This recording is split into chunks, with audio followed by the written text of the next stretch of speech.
आखिर मरते हुए कर्ण से भगवान श्री कृष्ण ने क्या पूछा। दोस्तों, आज की इस वीडियो में हम इसी विषय पर चर्चा करेंगे।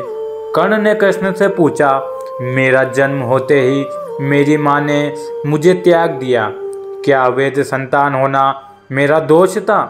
द्रोणाचार्य ने मुझे सिखाया नहीं क्योंकि मैं क्षत्रिय पुत्र था।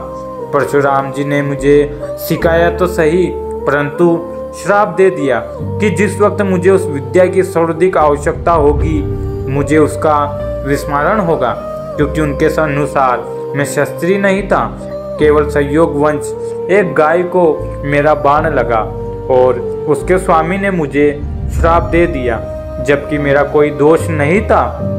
द्रौपदी स्वयंवर में मेरा अपमान किया गया। माता कुंती ने मुझे आखिरी में मेरा जन्म रहस्य बताया भी तो अपने अन्य बेटों को बचाने के लिए। जो भी मुझे प्राप्त हुआ दुर्योधन से ही हुआ है, तो अगर मैं उसकी तरफ से लड़ूं तो मैं गलत कहाँ हूँ? तभी भगवान श्री कृष्ण ने उत्तर दिया, कर्ण, मेरा जन्म कारागार में हुआ है। जन्म से पहले ही मृत्यु मेरी प्रतीक्षा में घात लगाई थी। जिस रात मेरा जन्म हुआ उसी रात माता पिता से दूर किया गया। तुम्हारा बचपन खंडंग, रथ, घोड़े, धनुष और बाण के बीच उनकी ध्वनि सुनते बीता। मुझे ग्वाले की गौशाला मिली, गोबर मिला और खड़ा होकर चल भी पाया। उसके पहले ही कई प्राणघातक हमले झेलने पड़े। कोई सेना नहीं, कोई शिक्षा नहीं, लोगों से ताने ही मिले कि उनकी समस्याओं का कारण मैं हूँ। तुम्हारे गुरु जब तुम्हारे शौर्य की तारीफ कर रहे थे, मुझे उस उम्र में कोई शिक्षा भी नहीं मिली थी। जब मैं 16 वर्ष का हुआ तब कर्ण जाकर ऋषि संदीप के गुरुकुल पहुंचा। तुम अपनी पसंद की कन्या से विवाह कर सके। जिस कन्या से मैंने प्रेम किया वो मुझे नहीं मिली और उनसे विवाह करने पड़े जिन्हें मेरी चाहत थी या जिनको मैंने राक्षसों से बचाया था। मेरे पूरे समाज को यमुना के किनारे से हटाकर एक दूर समुद्र के किनारे बसना पड़ा।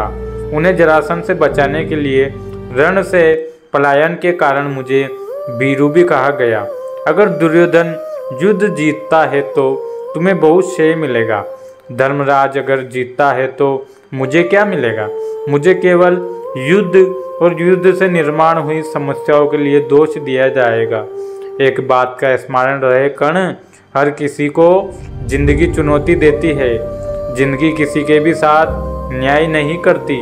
दुर्योधन ने अन्याय का सामना किया है तो युधिष्ठिर ने भी अन्याय भुगता है, लेकिन सत्य धर्म क्या है यह तुम जानते हो कर्ण। कोई बात नहीं, अगर कितना ही अपमान हो तो हमारा जो अधिकार है वो हमें ना मिल पाए।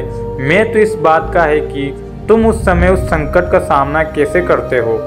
रोना धोना बंद करो कर्ण, जिंदगी न्याय नहीं करती। इसका मतलब ये नहीं होता कि तुम्हें अधर्म के पथ पर चलने की अनुमति है। तो दोस्तों, मरते हुए कर्ण से भगवान श्री कृष्ण ने क्या कहा था ये मैंने आपको इस वीडियो में बता दिया है। वीडियो पसंद आई तो लाइक करिए, शेयर करिए, चैनल पर नए हैं तो चैनल को सब्सक्राइब करिए। और अगर आप सभी को इस वीडियो की हिंदी चाहिए तो डिस्क्रिप्शन में लिंक दिया हुआ है, वहां जाकर आप पढ़ सकते हैं। धन्यवाद।